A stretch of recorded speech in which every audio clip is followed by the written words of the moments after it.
Efeso 5:25-27. Gaya ni Kristo na nagmahal sa iglesia at ibinigay ang kanyang sarili alang-alang sa kanya, upang kanyang pabanalin siya, na nilinis sa pamamagitan ng paghuhugas ng tubig sa salita, upang kanyang maiharap sa kanyang sarili ang isang maluwalhating iglesia na walang batik o kulubot o anumang gayong bagay, kundi siya ay maging banal at walang dungis. Hangarin ang paglilinis.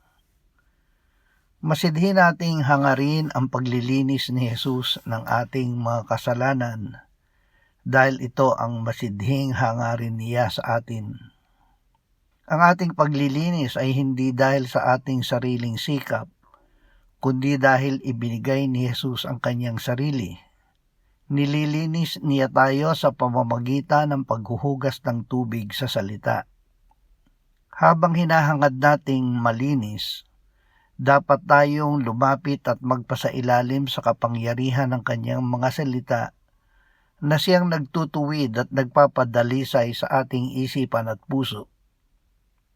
Ang paglilinis ay hindi lamang para gumaan ang ating pakiramdam mula sa bagabag ng kasalanan, kundi upang tayo ay maging karapat-dapat at maluwalhati sa harap ng Diyos.